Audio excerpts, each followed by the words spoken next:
Yo, welcome everyone to another episode of Weird Growth, the podcast where we hear about the strange and unpredictable stories and journeys that founders found themselves on. Today we have a real treat for you. We have KC Holiday in the studio. What's happening? Direct from the OC, I believe. Yes, direct from the OC. Recent import from the US, father of many. Too many. No, not too many. The right amount, but 3 young ones, yes. Mate, just advancing humanity one child at a time. Doing what I can, yeah. That's why I was disappointed there was video for this. I got three under 3, so I don't look, ready for something like this. But it's okay. I've got one that's plenty for when it comes to loss of sleep. Anyway, you're a guy who knows what it takes to build a thriving global direct-to-consumer business, and can't wait to hear about that with Qalo. Yeah. But please tell us, how do you introduce yourself? Oh, goodness. Yeah. That's a good one. I guess for this reason, former co-founder of Qalo. I guess I'm always a co-founder, but former owner of Qalo. Yeah. And now I am a husband, proud father of 3, as you mentioned. So I'll start there with the most important roles. And then currently I work for BetterLabs in the city. Mm-hmm. So I'm there a couple of days a week working with the BetterLabs Venture team. So we do investments in companies in WA and also in Australia. And then we have a couple companies in the US as well. And then I also work with the internal venture studios team at BetterLabs. So that's sort of an incubator of entrepreneurs and founders that are trying to start companies and trying to commercialize them here in WA. So that's really awesome. Very cool. Then I also work directly with founders in helping them scale their companies. Mate, you are going to have so many nuggets of wisdom for our listeners today. I can't wait. I hope so. Yeah, mate. Thank you so much for joining us on Weird Growth. I really appreciate it. Thanks for having me. But before we get stuck into that, I have a little pop quiz for you. Please hit me. If you were to start a brand new business from scratch today, what would it be, and what customers would you be helping? Oh my goodness! So if I was going to start a brand new business today. You want me to give away like an idea that I have, or just like just something. So I guess kind of the reason that this podcast exists is this concept of sharing wisdom and knowledge based on experience to people that want to do it as well. And so I think it's interesting that in the world we live in today, there's so much information. So the problem is no longer access to information. The problem is now discernment of the information we have access to. Drinking from the fire hose. Right, yeah. And so it's like, well, how do I make sense of what it is? And really the only way to do that is to speak to people that have done it before.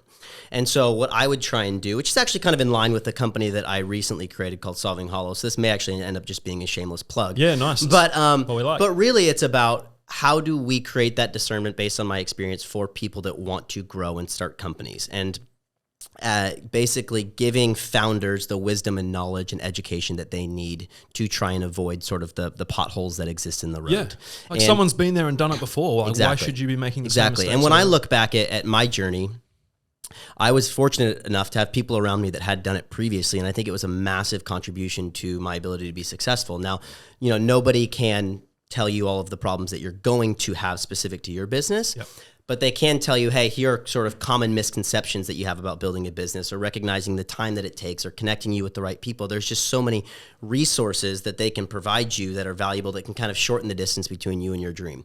And so I guess what I would say is I would try and create a business specifically for founders, giving them the education, knowledge, and experience that they previously wouldn't have access to. Love it. That's perfect. Customer, problem, solution. Yep. Bang on. Yep. Love it. So let's hear about Qalo, because that's the thing, I think that you're, famous for, yeah, I guess. Absolutely. Yep. Can you please how did it all begin? Oh, gosh. So first off, Qalo, we were the creators of the silicone wedding ring. So if somebody's not familiar with it, and it's interesting. I got a plutonium one. How dare you? Palladium one. Yeah, right? So, and I am wearing one, I guess since we're on video, I can kind of show it here. So I can pass it around if you guys want to see it. Yeah. So that's one that actually looks like metal, but initially we started with just a black silicone wedding ring. Yep. And it's interesting when people are like, oh, you've built a really big business. Like, what's the idea? And then I go, it's silicone wedding rings. And then they go, there's got to be a disconnect between what I just heard between what the product actually is. But I think that's part of the magic of the product itself. Was when we started it, we didn't know what it could be, and we didn't have unrealistic expectations of what it could be. And I think unrealistic expectations of your own business is a massive problem for people starting businesses, not really understanding what capacity the business actually has, or wanting to sort of jump to year 5 when you're on day 3. Yep. Yeah. And so in the, we do a 5-year projection. Yeah. Something that's exactly. got no like data points. Exactly. To do exactly. That, But, or you want to kind of jump ahead to the success that you see everybody else having early on. And the reality is that it just takes time. But for Qalo starting, so I was living in Los Angeles. I'm originally from Southern California, as you mentioned, from the OC. I was living in LA trying to be an actor, which means I was really just bartending. And I had just married my wife. So my wife's a Perth girl. So we dated for 9 months before we got married. Awesome. And I was still bartending, working for a production company, trying to figure it out. And I realized that wearing a metal ring was just a pain. So got married. I loved what the product represented. I loved wearing a ring. I wanted to wear a ring, but I would go play golf and I would take it off, or I'd go work out and I would take my ring off. Because it gets in the way. Yeah, it just gets in the way, or it's an investment. And so I'm like, I didn't want to scratch it up. And there's just a lot of reasons that it just didn't make sense to wear it all the time. So I just took it off. But then being who I am, 3 days later I would find it, or 3 days later I would be looking for it. Or you'd have cougars trying to chat you up. I would have just tons of babes just hounding me in the gym, and I couldn't fend them off, and I wanted some kind of defense. Well, it was LA after all. Absolutely, yes, absolutely, yeah, right. And so it was bothering me, but I wasn't immediately thinking, oh my gosh, I have to create this solution. It was just more of a problem that I was dealing with. And I have a buddy of mine who ended up being my co-founder, who married his wife about a month after I married mine. And one day in passing it worked. He actually managed the restaurant that I was a bartender at. And we were just in passing in between shifts one day, started talking about metal wedding rings and how they were a pain. Oh, wow. And we were like, oh, well, somebody must have created something other than that you can wear all the time. And there was tattoos, which was a really permanent option, which is fine, but not everybody wants to get a tattoo. And then there was a metal ring. Those were really sort of the two extremes of options. Yeah. So we went and looked, didn't find anything, came back together about a week and a half, 2 weeks later and said, well, it doesn't exist. What should we do?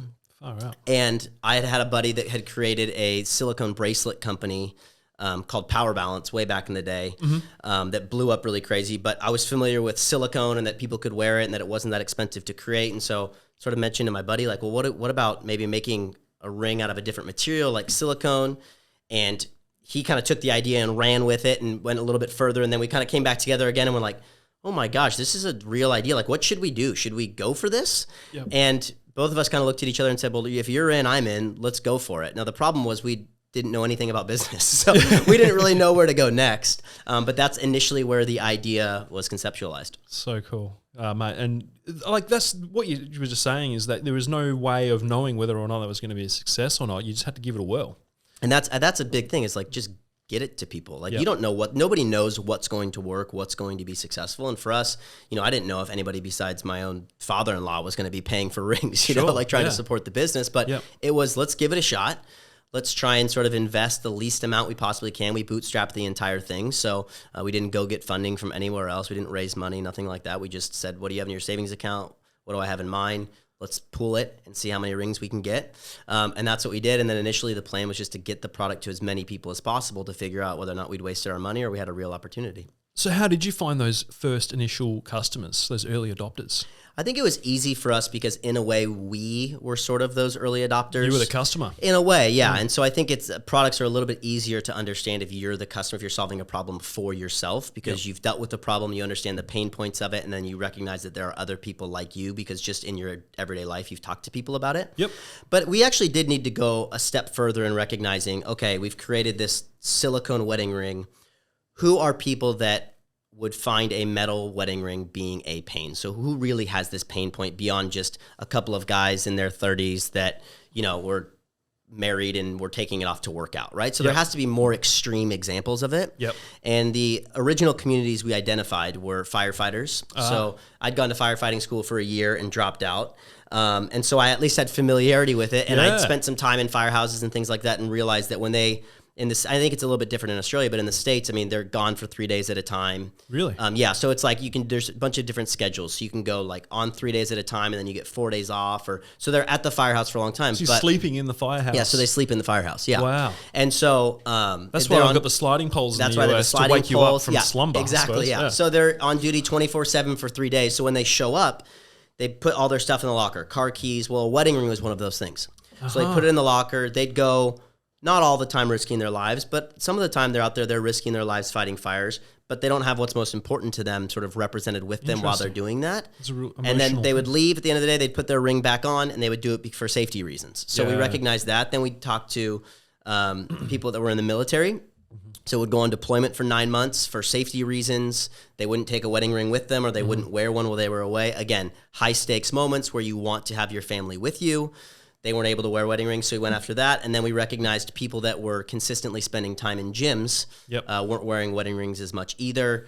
Because just holding the holding a barbell, or it's like if you spent $1,000 on a wedding ring and you're just grabbing a barbell all day long, one, it doesn't really make sense. It's kind of annoying, but you're also damaging something that's important to you. Wow. And so CrossFit was like right at that time was blowing up. And those are like the die-hard fitness it's a religion. people. Yeah, absolutely. Yeah. So so we went after CrossFit. So those were kind of the 3 target markets that we initially went after just based on the knowledge that we have of these are people that have this pain point the most. Yeah, and then they're niche enough to be able to be targeted and you can give a message directly to those sort of people, but also broad enough a market where you can make some serious money out of it. Yeah, well, and it was great. And I think that's what actually made us successful early on was the niche marketing.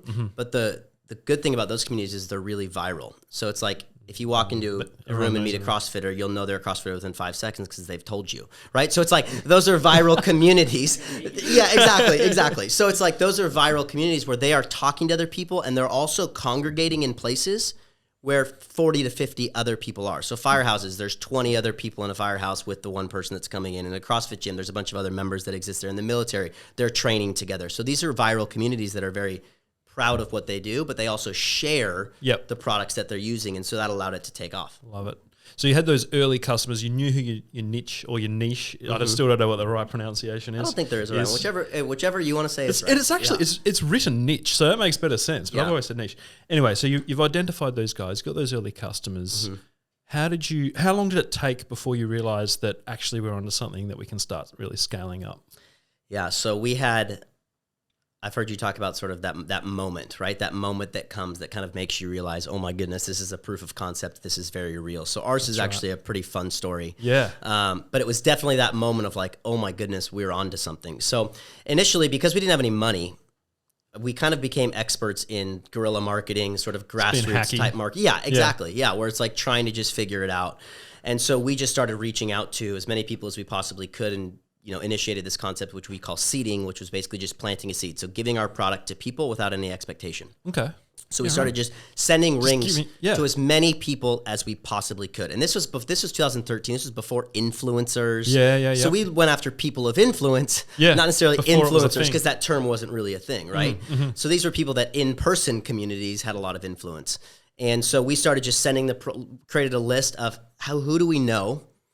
And I'll use a dated term, but a Rolodex here. It's like you always know more people than you think you do, but it's like, who do we know that we think we could send this product to that would at least be able to test it and try it and then give us some feedback and maybe they'll wear it. And because it's a wearable product that people wear 24/7, then other people will ask about it and we'll sort of grow that way. That was the only option we had. We couldn't go spend $50,000 on marketing. And that kind of makes sense because it's not a super high value thing to manufacture in the first place, I guess. Yeah. So you so it's high margin, low cost. It's like the perfect e-com product where it's a non-perishable, high margin, low cost of easy shipping. to mail.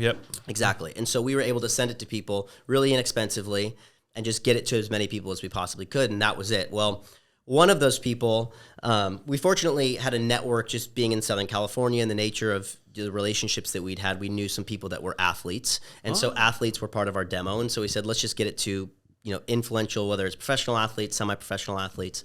So I had gone to Texas Christian University in Texas for a couple of years and became good friends with a girl by the name of Jordan. And she ended up marrying Andy Dalton, who was the quarterback of the Cincinnati Bengals at the time. So he was an NFL quarterback. He had gone to TCU, so he was there at the same time. Wow. And, part of just growing a business in the early days is like you have to be just shameful enough, right? Shameless enough. I'm sorry. Shameless. Yeah. Shameless enough to just tell people your product exists without scaring them away. So there's kind of a fine line between doing those things, but you have to just tell people you exist. That's really the only way. Yeah. And so if you don't blow your for us, it was like, will? exactly. Yeah. So it's like, let's just take a shot. So I reached out to her and they had just gotten married and I sent her a Facebook message and I still have the message. It's really interesting. So I sent her this message and I was like, hey, Jordan, I know you and Andy just got married and I created this company that's a wedding ring. I know Andy's an athlete. I think it makes a ton of sense for him and what he does. would he be willing to try it out? I'll just send it to you, no expectations. And I think it was about a month later, she responded and was like, yeah, he thinks it's really cool, send it out. Far out. So, I mean, like, I played it cool, you know what I mean? In the response, it was like, all right, I'll see if I can get to it, you know, that kind of thing. But I was really dancing around my mom's living room at the time. But so we sent it out, and she said, got it, thanks, cool. I was like, all right, great. Then nothing happened from there. As you know, I mean, you kind of think those moments happen, then nothing really did. So we just kept plugging away. And then there's a show in the States called Hard Knocks, which is on HBO, which is basically a documentary of the preseason of football. Okay. So I think it's about 8 to 10 episodes, and they go all the way from like the first practice of the preseason all the way to game 1 of the regular season. And it's just a documentary style. It's really interesting. Well, Andy's team happened to be the team that was on Hard Knocks that year. Right. And so I'd sent it to him, I think, in about May or June, and the first episode was beginning of August. So it was, I didn't know that they were going to be on it, but it just so happened. Cool, Andy's going to be on. I remember before the show aired going like, oh, maybe we'll be able to see him wearing it, but I didn't know if he was interested. I don't know if he was wearing it. Yeah. It was a long shot. So I didn't have, it's like a cable channel, so I didn't have the channel, so I didn't watch the first episode or anything. So I was just chilling at home, and all of a sudden I got a video from my buddy with a text that said, did you know that was going to happen? And I was like, what are you talking about? Like, what happened? Yeah. And turns out on the first episode, they did about a 5 to 10 minute segment on Andy wearing Qalo. No way. And it was all about him wearing a rubber wedding ring and how he wears it on the field. And they literally started it by going, because for winning a Super Bowl, you get a ring. And it was, while Andy Dalton chases his Super Bowl ring, he has settled with this rubber wedding ring. And it kind of slow panned down, like he had his hand on his helmet, and it slow panned down from him down to literally our product. And then it cut to him in the locker room going, I just love it because it allows me to wear a ring all the time, and I don't have to worry about taking it on and off, and I can represent my marriage, and it's just really cool. I love wearing. And we didn't pay for it. We didn't script any of it, but we couldn't have scripted it better than the way that it turned out. And it was interesting because on the show, they were actually making fun of him. Yep. Oh, really? Yeah, so the coach was actually making fun of him for wearing a wedding ring. It's like, oh, you can't not be married for these 3 hours of practice.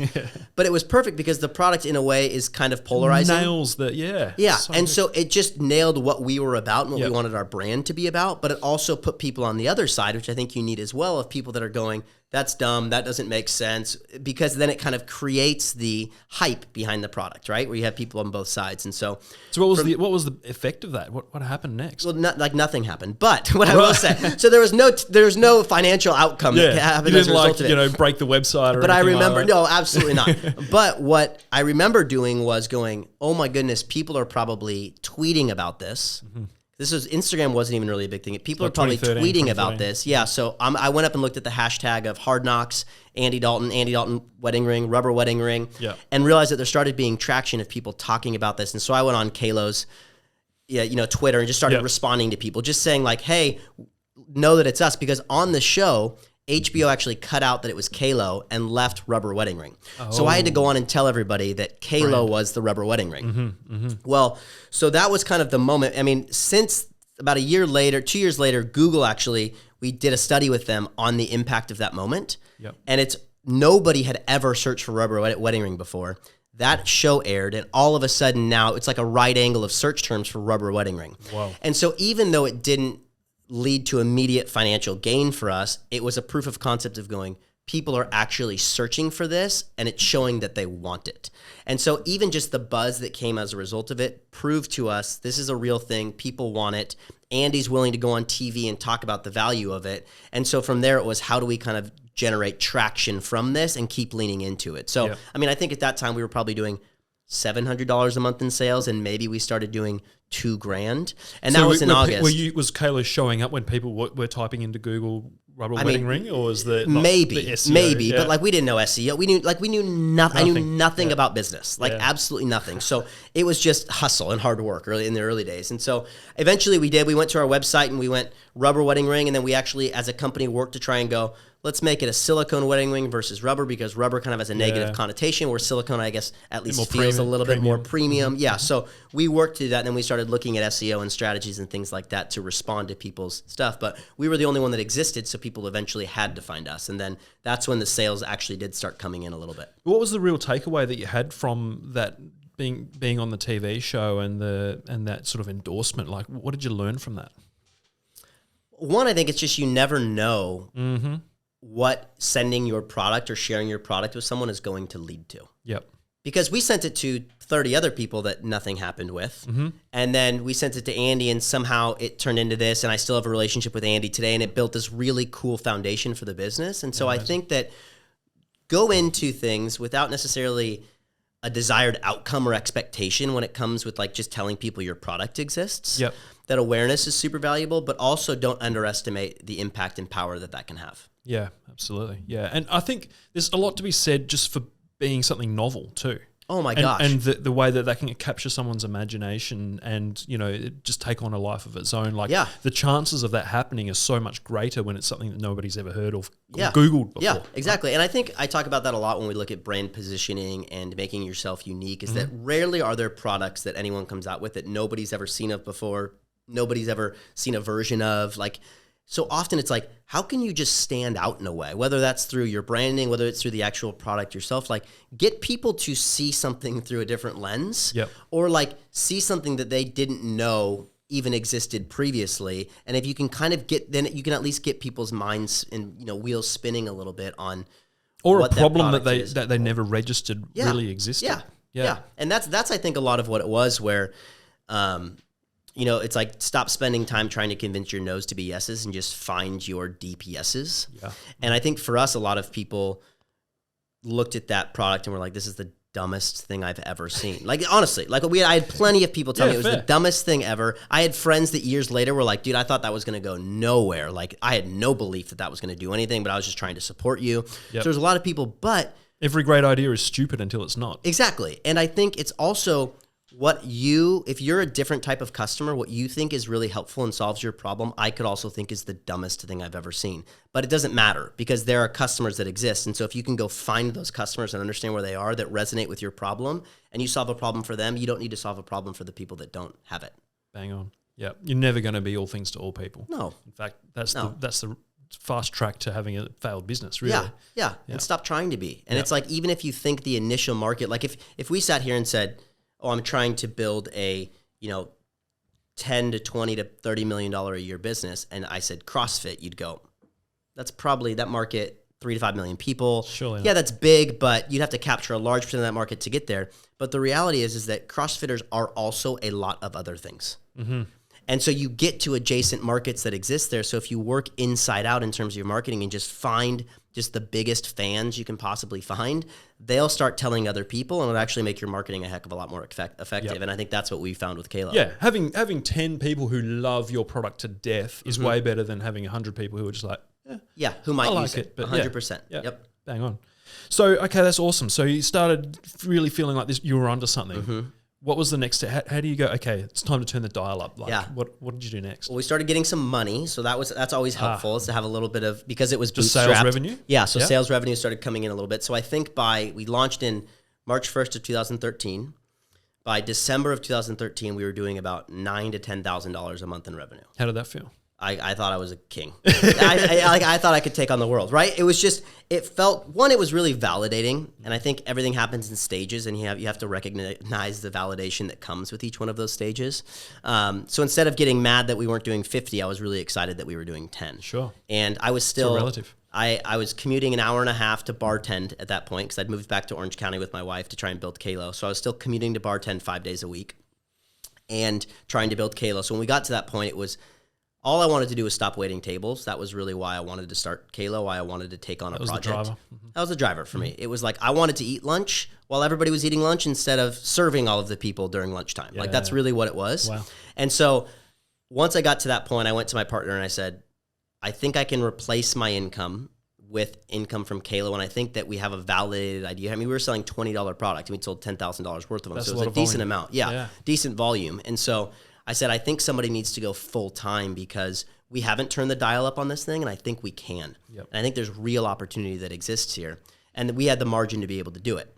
So in that cash coming in, we were pretty profitable with it. And so I went to him and, he was a little hesitant. He was a little more conservative than I was in terms of going for it like that. And he had a little more life overhead than I did. Yep. But he said, all right, let's do it. Let's go for it. So I ended up going full-time and just full-time into the business. And that was, not that it was necessarily me, but it was at that moment that I think we started taking it seriously, what we were doing, and it wasn't just this side hustle. There's so much to be said just for having the focus of a full-time focus, yes, right? 100%. It's almost, I mean, I've never really heard of anyone who's done something really, you know, world-changing that hasn't done it full-time. That hasn't been the full focus. Maybe Elon Musk, but at some point or another, he's had full focus on all those projects. Absolutely, and I think you have to, and I think everyone would agree with that. It's like you have to commit your time to one thing, otherwise it will never fulfill the potential that you think it may have. Yeah. And so that's really what it was for me. Is like I'm still spending 40 hours a week bartending. What if I didn't? What if I started spending that time on building a business? And so that's why I started putting all of my attention toward it and trying to grow the thing. And then from there was really an inflection point, which is interesting in terms of what it is that you guys do from a paid media perspective. Was Facebook advertising was CPMs were incredibly low. It was just so cheap to advertise it was the on halcyon Facebook. days Oh of my Facebook gosh, yes. back then, Nobody was really doing it. It was still such a new thing. Yeah. But for us, Facebook had people do things that made it really simple for us to target our demo, and that was relationship status.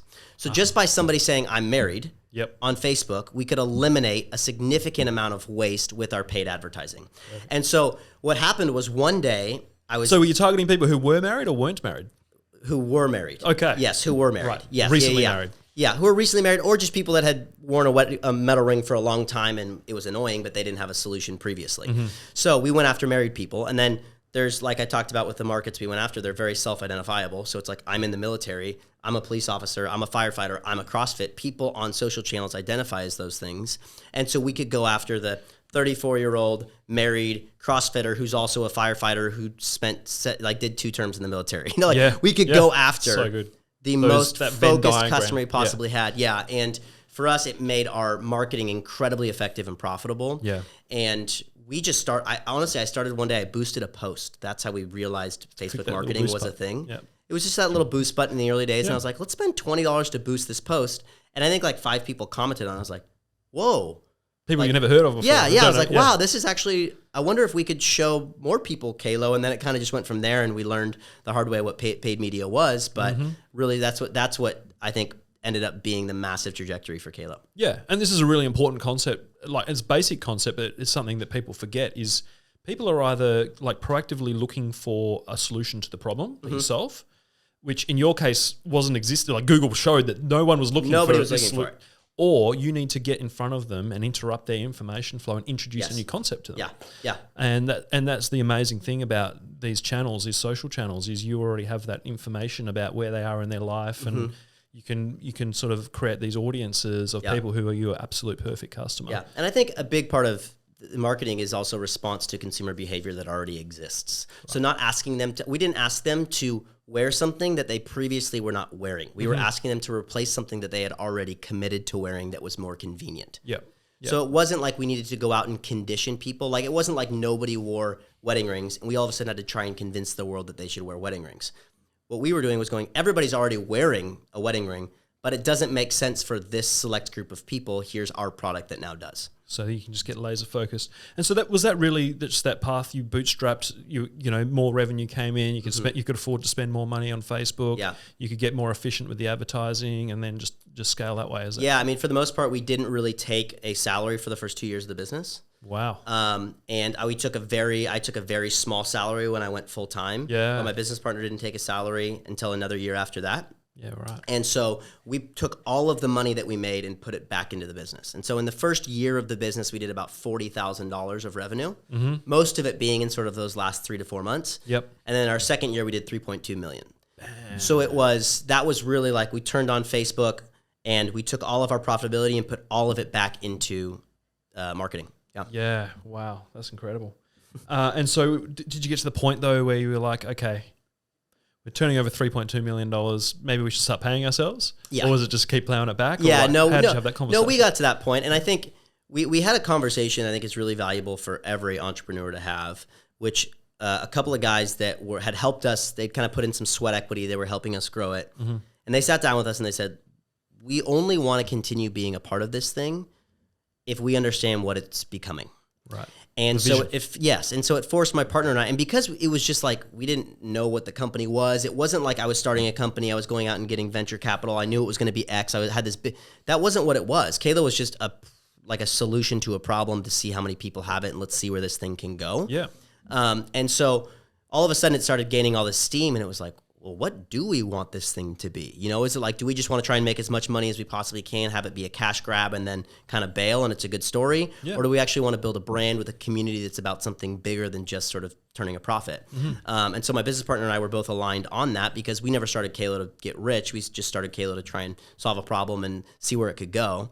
And so for us, it was always about bigger. It was always about the representation of what the wedding ring was and what that represented in our lives. It was always about something bigger. And so for us, it was a no-brainer. It was, we want this thing to be big. We don't want to just go for a cash grab. But that forced us to make decisions about what we prioritized over the next 2 to 3 years that then put us in a position to be able to know where we were headed, why we were going there, and strategically what direction we were going to take. And then through that, we got, I think about 6 months later, we said, it's probably time for us to start paying ourselves, because we need to continue giving this business, all of us. Yeah, that's that real cool thing about that sort of, vision to the horizon, is it makes it easier to bring great people along with you. For sure. It makes it easier to make big decisions too, because it's all through the prism of how do we get to that thing. And, and then it's more likely to happen too, just because you've got that focus. Absolutely. Yeah. And there were some advisors that came in that gave us some wisdom in terms of, potential pitfalls that we may deal with in the future. And so we talked about basically building our moat. So what were the strategic things that we could prioritize to build a moat around our business to try and protect it from competitors? Because it was something that was pretty easily low barrier to entry. Right. So anybody could come in and go, hey, look, I can go replicate. Like if we sit in this room in a month, we could probably, through Alibaba, go get silicone wedding rings here and start that company. Like we could. It became that simple for people to do. I'm sure probably people did.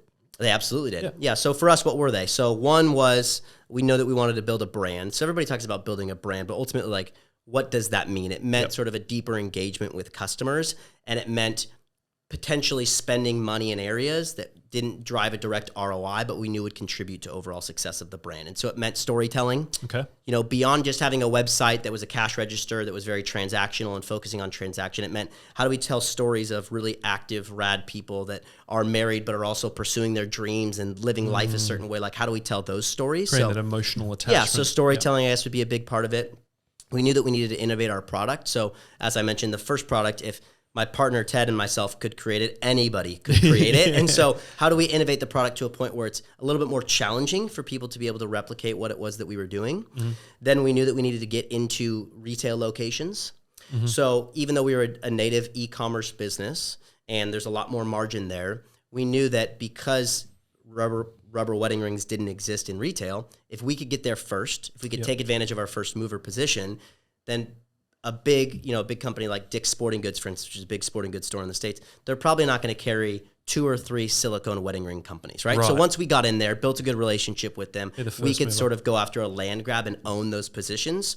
So that was part of our strategy as well, and then expanding internationally. So the problem of married, active people not being able to wear metal wedding rings was a global problem. It wasn't just in the United States. And so for us, that was a plan as well to expand beyond that in order to continue to grow the business. So those were sort of the 4 key pillars of our strategy early on. Yeah, that moat thing is something that's really important once you get to a certain scale, obviously. And you start sort of showing up on the radar of the big retailers. Absolutely. Yeah, and I think that part of building the moat, what people I think miss a lot, is that it's about what you say no to. It's not necessarily about what you say yes to. Right. And so sitting in that room was like, what are we not going to do, was more so the conversation than what we were, and that will lead you to what you should do. So what was the split between the online sales and retail? Yeah, so initially we were direct to consumer through our e-commerce platform. So that's what it was. And then we expanded to Amazon. So Amazon in the States is a monster. Yeah, wow. So we started expanding there. And in the States, there's a lot of debate on, should you be on Amazon?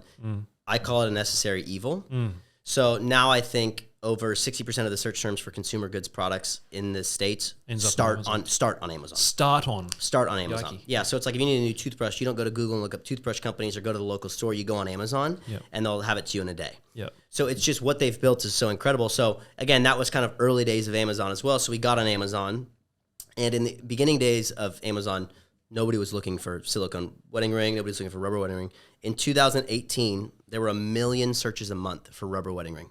Far out. You guys created a new category. And completely, disrupted a market and created an entirely new category. And so just crazy things like that. So we went to Amazon first, and then we started getting in retail doors.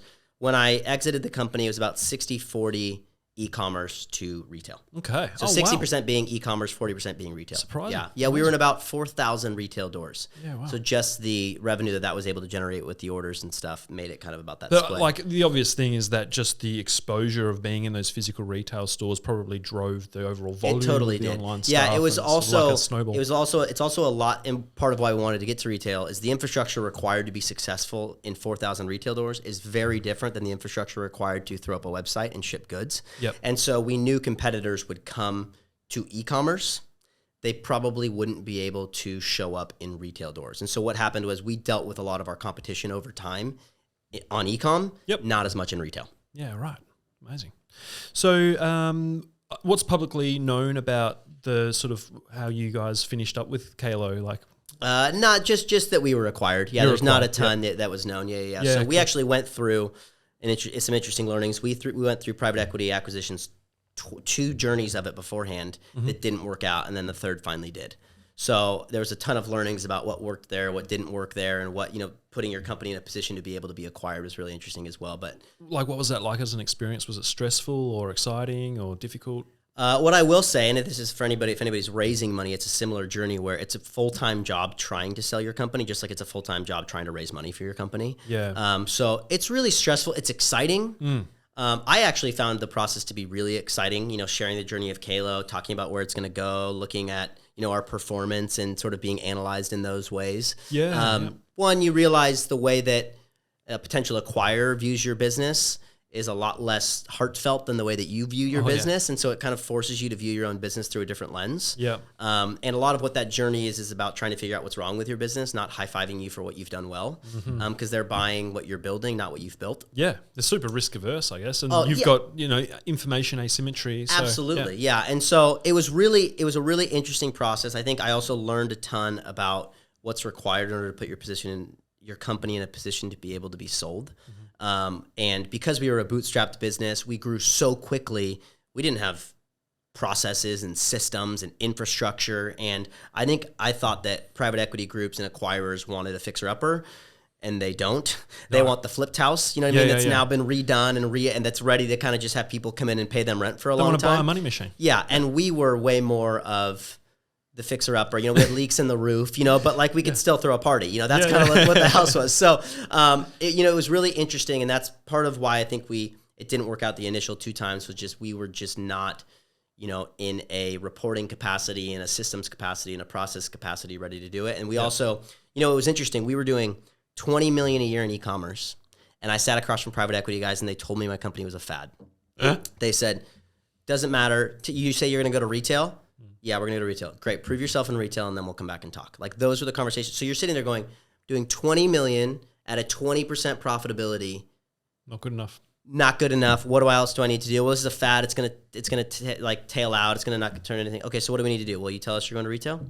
Get in retail doors, and then we'll go. So then we kind of okay, that was the next phase. So that was what took us to the end. And then I think we got, a lot of times the acquirer, it's the right people that are coming in. And when Brands Group, the company that ended up acquiring us in 2019, they were just the right fit for us because they have a shared services model where they're growing e-commerce specific businesses with some retail distribution.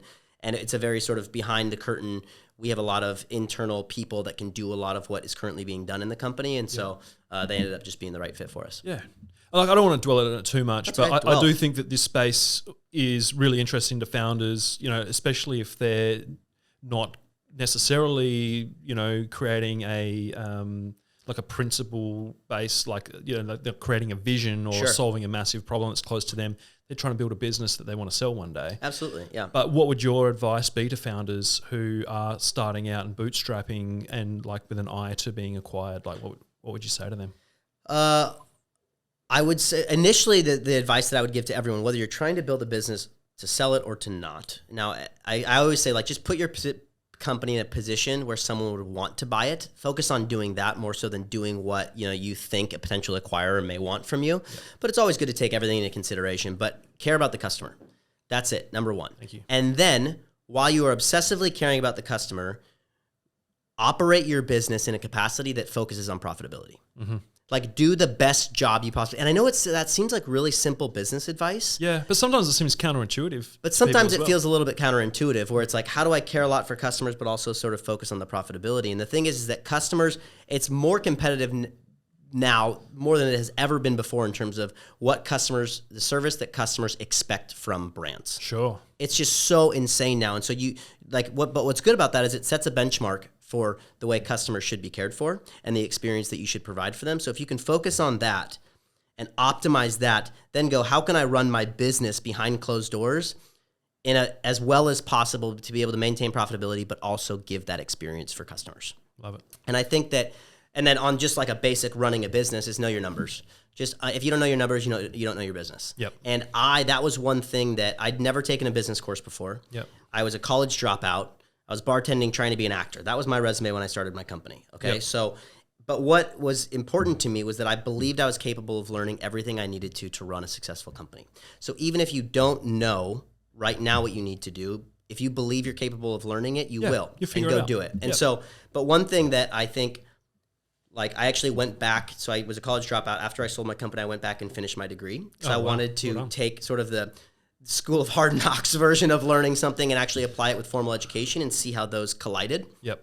And what I realized was that there was benefit to formal education in terms of business school because it taught you things about business that you need to know before you start one, not necessarily what you'll learn while you grow one. Sure. Does that make sense? Yeah, of course. And like, I guess the theory would have been so much more rich for you having seen all the real world implications. Oh my goodness. Yeah. And so when, like, I took an accounting class, which is it was a nightmare. Accounting is it's just a crappy system. Oh, it's terrible. It's not designed for running. Right? A business. No, it's like debits and credits, and I'm handwriting stuff out. I'm like, and all you're thinking for tax about compliance. Exactly. Yeah. But what it taught me was financial discipline, and it taught me understanding, like, if I just by doing debits and credits, if one number's off, it's all screwed up, and it taught me to realize like that there's a story that's being told within these numbers. Yep.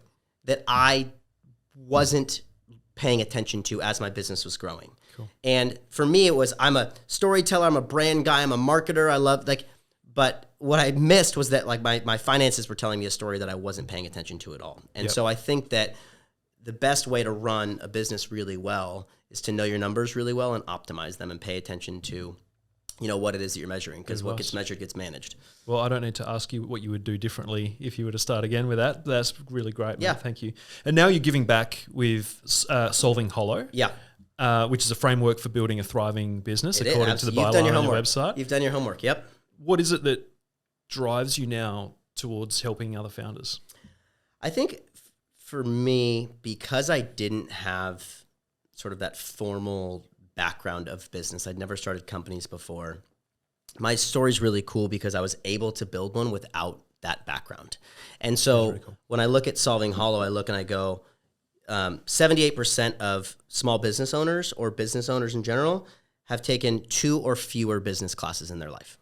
Is that right? Right? And so you've got there's this new wave of entrepreneurship. Yeah. I want to be an entrepreneur. I want to run my own business. I want to be my own boss. Yeah. It's Great. never been All of easier those to start things, a business. Absolutely, all of those things. But people just get into it without recognizing what it actually is required in order to be successful within it. And oftentimes they end up losing a lot of money learning things the hard way, trying to grow that company. Yeah. And so what I thought was, one, if I went back into, let's say, year 1 or 2 of Qalo, where I was bootstrapping this thing, I'd never taken a course, I had a lot of unanswered questions, I was trying to navigate the future, what framework do I wish I would have had that would have at least had it all make a little bit more sense to me and helped me understand what I needed to pay attention to. And I think a big problem in growing businesses is that people major in the minors and minor in the majors.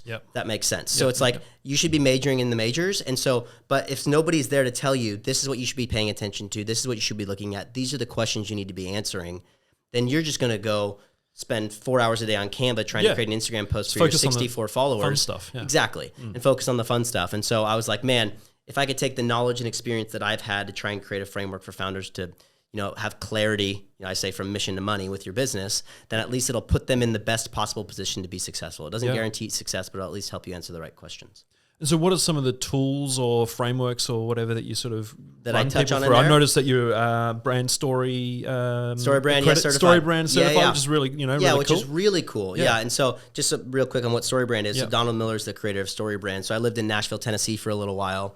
And he created this framework basically to clarify people's message. Mm-hmm. So a big problem is, and maybe somebody watching this or listening to this can relate to it. It's like you go to a party and somebody comes up to you and they're like, "Oh, what do you do?" And you're like, "Well, I just started a company and it's like super great." And you're like, "What is it?" And you're like, "Well, I help people do that." And like, that's your livelihood. Yes. And you can't communicate like so fundamental. Succinct. Yeah, it seems so fundamental, but people don't know what people want to hear. They don't know what they should be telling people, and it's just really unclear. And so he created Story Brand to just which is a framework, basically just clarify your message. Very clear, what's the problem you're solving? What outcome does it create for customers? How do you make their lives better? Yeah. Which is great. And so I'd been building a brand for 8 years, and I when I got exposed to his framework in Nashville, I was like, I wonder what, again, same thing. It's like, I'm going to take what I know about brand and storytelling and go take this framework and see how it can apply. And it's been really helpful so I can help teach people, because going from, I love education, I love helping founders, I love educating founders, but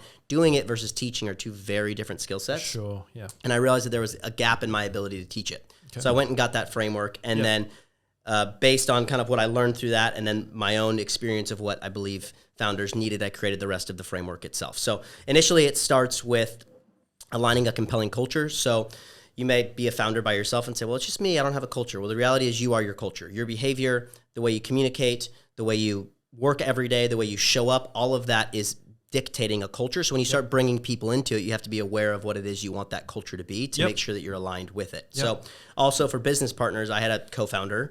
There's a massive challenge. My work relationship and co-founder relationship was 10 times harder than my marriage actually is.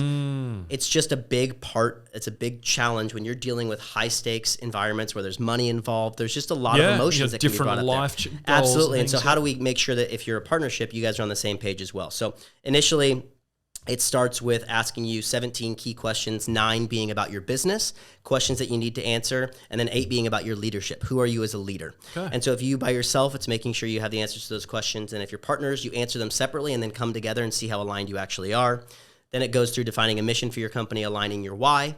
And then the next section is defining a clear brand message, which talks about knowing your customers, understanding the message you're communicating to them, and looking at your positioning into a market. Yep. And then finally, it's about designing a strategic roadmap. So how do you take what you've done and actually design a roadmap that you can go after? And that's all about roles and responsibilities within a company, who's doing what, who's responsible for what, looking at your money and other areas like that. Yeah. Sounds super valuable for particularly that early stage, if you're setting the foundations early on. Yep. And a structure, then it allows you to just be so much more effective with looking after your customers. Absolutely. Everything else is taken care of. Exactly. It's just making sure you have the right answers answered. You know what I mean? Like the right questions answered. Yep. Yeah, that's right. And just having someone from the outside asking those questions can be so valuable too. And it's like it's same thing. I mean, what you guys do, and you guys even doing this podcast is so valuable. It's just access to experience for people is harder than I think everyone thinks that it is.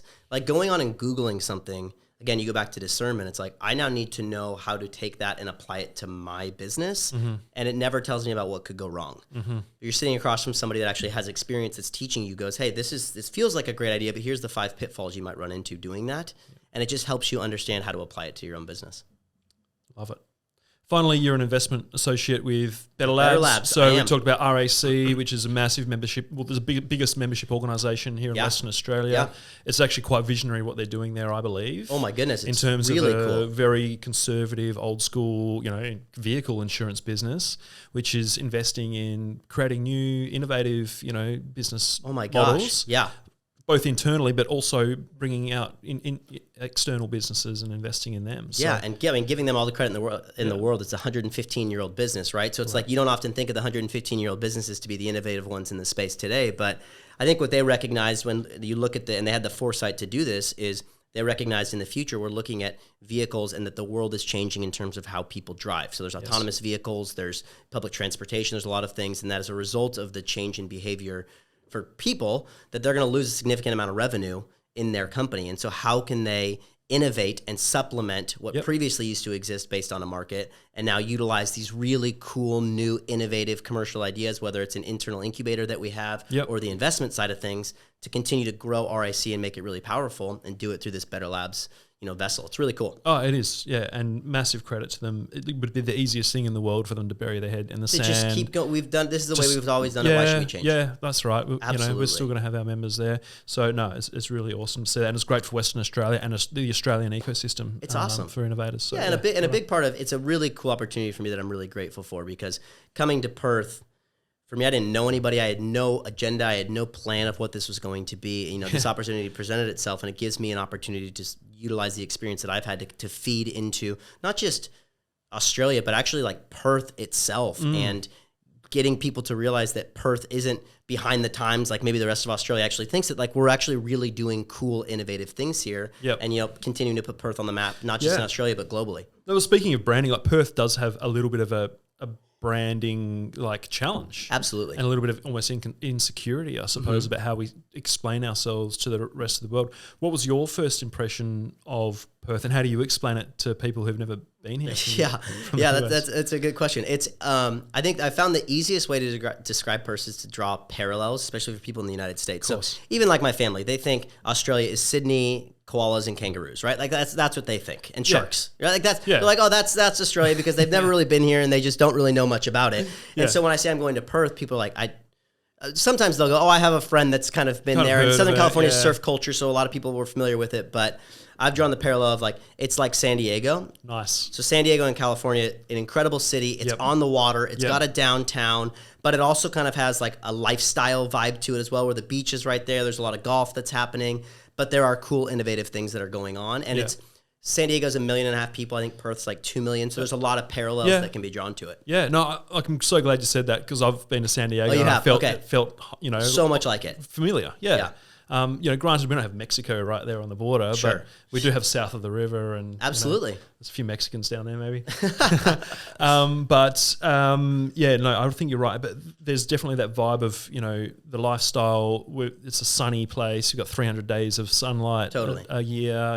We've got the beaches, the sand, the cool. If you're an outdoorsy kind of person, like, this is your place. Absolutely. So thanks. Yeah. One final big piece of advice to founders starting out their journey, if you had to pick one? I would say validate your solution as quickly as you possibly can, and then who it's validated with, really lean into it. So the reason I don't say validate your problem is because your solution may not be the right solution to that problem that exists. And there also may be other solutions that exist to that problem. So it's about validating your solution as quickly as you possibly can, and give it everything you possibly have. Tell as many people as you can about it. Share your product. Try and figure out who your customers are and run after them and validate that solution. And once you validate it with it, like I said earlier, don't try and turn the no's into yeses. Find the people that are hell yeses and lean into them and figure out why they are, and find more people like them and use them to grow your business. But if 42% of the reason companies fail is product market fit, and so that's basically half. Which means that 1 in 2 people out there are trying to provide a solution to a problem that doesn't exist. They're trying to push a round peg into a square hole. Exactly. And so go out there and validate that what you are selling is a real solution. And if it's not, like, don't get bummed about it. You'll find another solution, right? Like, there's a lot of ideas there's plenty of them, right? There's a sea of ideas that exist out there, but there's not a sea of people that have proven that their idea is a good one. And so go out there and do that. Absolutely sage advice. Thanks, KC. Yep. All right, it's show and tell time. All right. You are the first guest who's actually brought bring something? a prop into for show and tell. So mine has nothing to do with entrepreneurship or starting a company, apart from plugging a cool company. Is that please. Fair? So this is about something that's your favorite tool or toy or device that improves your life. I'm all about transparency here. So I haven't used it yet. So I just got it. Oh, okay. So look, awesome. I ordered it a year and a half ago. I ordered it a year and a half ago. Yeah. I ordered it a year and a half ago in the States. And it wasn't out yet, so it was a pre-sale. So I bought it, and then I shipped it here from the States, and that took about 9 months. I'm intrigued. I have no idea actually what this is. No, I mean, so it's a Skydio 2 drone. What?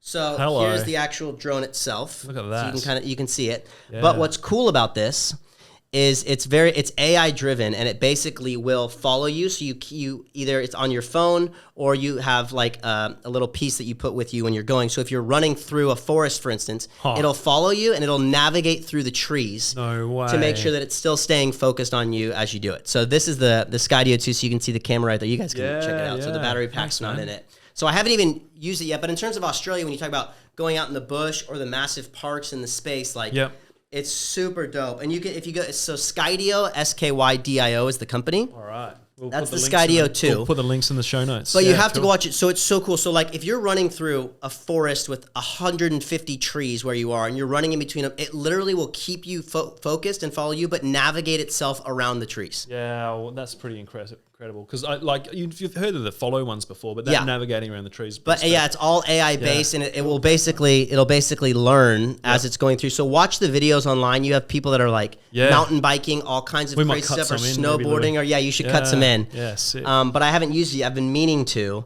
Yep. And when I lived in Nashville, I lived on 5 acres, and I had like a little motorcycle and stuff. And so I was gonna, and 2 big huskies that were around. So I was gonna do it, but it didn't come in time because it wasn't ready. And then I moved to Perth, so I didn't actually get the chance to do it, and it just got here. Can you get it to follow the huskies? I could, so I could put it on their collar. Oh wow! And it could just like follow them around everywhere. Yeah, wow. Yeah. So it's super sick, and then navigate through stuff. So we can get the crew out together, and we can all fly it together and do some stuff. Oh yeah! Thanks for bringing that in. That's beautiful. Skydio. Yeah. Cool gadget, right? That's absolutely. what they said. They said cool gadget, and so that's what I brought. Nice one. Well, thank you. Do you have any other through this, any other questions, any other stuff? Well, what's your sort of final plug, and what if people are interested in getting involved in solving Hollow or RAC BetterLabs? What can they do? Yeah, so I'll start with BetterLabs. I mean, that's what I spend a decent amount of my time doing and working with. And so, I think just people understanding what it is and that it exists is really valuable here in Perth. I think one of the biggest problems in that startup community in Perth is a lot of people just don't know that it exists. And I think there's a misconception that, there's nowhere to get money in Perth, and I don't think that's true. There's a huge misconception with that. And so I think that it's massive that people just know that it exists. And so if you're a founder and you want to submit an application, if you're trying to get fundraising, it is a venture capital firm. So it's, we're looking at larger opportunities and companies that have the opportunity to scale. Yep. Prior to putting in an application, it's valuable if you have some traction, if you do have some proof in the market to say, hey, we've generated some customers, we've gotten a little bit of development into the actual business cycle itself. For sure. And we're looking for some money to take it to the next level to scale it. Yep. So you can go to the betterlabsventures.com.au if you want to submit an application. Yep. I think a former guest on the show, Dan Javetsky, from WeMoney. So we've invested in WeMoney. Yep. Yeah. And Dan is awesome, an incredible founder, a guy you can learn a ton from. Yep. So he's part of the BetterLabs ecosystem as well. And then we also have an internal team of, I believe it's 8 people that are product managers, and they basically are responsible for coming up with ideas, conceptualizing solutions to problems, and trying to commercialize those businesses. Yep. So our offices are in Flux and Space Cubed in downtown on St. George Terrace. So that's where we all hang out, and I have the opportunity to come in and work directly with those companies trying to scale those, and then also working with Derek Gerard, who's the entrepreneur in residence managing the fund, and then James Edwards, the CEO of BetterLabs. So it's an awesome crew over there, but we exist. Look us up, and we also do information sessions where we talk about stuff, or you can find us on the internet. And Derek will talk about the 3 C's. Reach out to us. You have to go along to find out about Derek's 3 C's. Yeah, I won't plug the 3 C's. Yeah, you got to go on and learn more about it. Yeah. Nice. But that's that. And then and then Solving Hollow is initially it was going to be sort of an in-person workshop type deal when I was in the States, but I moved to Perth. And I've had enough meetings at midnight with people in the United States because the time difference is brutal. So I actually turned it into an online program. So you can actually go take it. I would launch it tomorrow, actually. It's up and running. So but this will be Friday of whenever this launches. Thank you. I appreciate that. Yeah. Nice. So that's up and running. So $395, limited time. You can go on. You can go through my entire framework. There's an editable PDF that comes with each lesson. So I teach you from my experience and then also take you through the templates so you can customize them for your own business. Worth every penny. Worth every penny. Yeah. And then I'm sure it won't be that price for very long. I'm sure once you start getting... that price is going way up. So get in soon. Way up, yeah. No, but I will say a big part of making it affordable is I recognize that everybody has a ton of money in the early days, but I'd rather set your company up for success and be a reliable resource for you than try and jack a bunch of money out of you early on. So there's that, and then social channels at Mr. Casey Holiday, MRKC Holiday. You can follow me. Yeah, throw those on the bottom. Make sure Yeah, people know. we'll put the supers down there. And then Solving Hollow on Instagram as well. And I'm on Twitter, TikTok, and Instagram. Casey Holiday from the OC. From the OC. Thank you so much for this wonderful episode. Did you watch the OC? I can't say it. I know the theme song. Maybe we'll fade out to California. Yeah, actually, if you could, that'd be really nice. Yeah, as long as there's no licensing restrictions. Yeah. But mate, like Western Australia is better for having you over here instead of in you. California. Thank you for everything you're doing for the community. Thanks for having me on. I appreciate it. We shared a great day together in a stuffy room for the +8 accelerator program. We did. So that was good fun. That was awesome. Yeah. It's been great having you in here. And we've been best friends ever since. Yeah, well, this is the second time we've caught up, right? No, Cam, he doesn't stop calling me. This is the truth. He doesn't stop calling me to hang out. No, I'm just kidding. We're buddies. It's been great. If my wife is listening, there's nothing going on. I don't have to, nothing to worry about. We're all sweet. Well, thank you so much for being with us. Thank you for listening to Weird Growth. Please consider subscribing. Check out our channel on Apple Podcasts, YouTube, all the channels. We're on 2 different video angles here. We've got visuals. So if you're listening to this, go back, check it out on YouTube too, so you can see all the vibes that are going on in this room. But for now, thank you so much for listening. Bye-bye.